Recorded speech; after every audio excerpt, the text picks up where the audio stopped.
안녕하세요. 창업 컨설턴트 강종원입니다. 오늘은 확정일자에 대해 말하려고 합니다.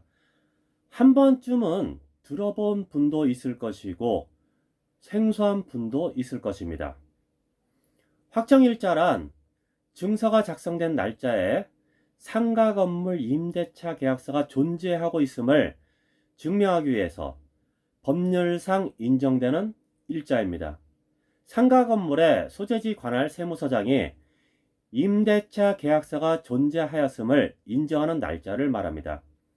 확정일자를 받아놓으면 등기를 한 것과 같은 효력을 가지게 됩니다. 임차한 건물이 경매나 공매로 넘어갈 때 확정일자를 기준으로 보증금을 우선 변제받을 수 있습니다. 임차인의 권리를 보호받을 수 있습니다.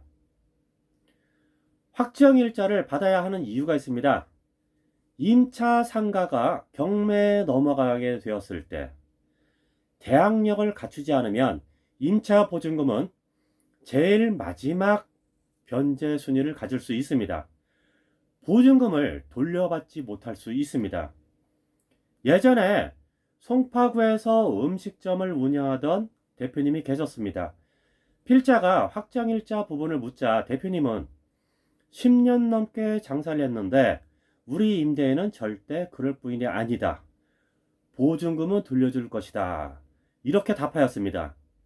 시간이 지나 상가가 좋지 않은 상황에서 경매로 넘어가는 상황이 발생하였습니다.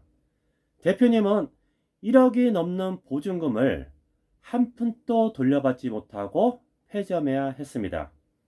필자에게 와서 그때 확정일자를 받았어야 했다라고 후회하셨습니다. 확정일자를 통해 보증금을 우선 변제받을 수 있는 권리를 취하기 위해서는 환산 보증금이 일정 금액 이하일 경우에만 가능합니다. 환산 보증금 계산 방법은 보증금 더하기 임차료 곱하기 100입니다. 환산 보증금 관련 영상을 보시고 확인하시면 됩니다. 최우선 변제받을 수 있는 대상 및 보증금이 있습니다. 지역별로 보증 금액이 달리 규정되어 있습니다.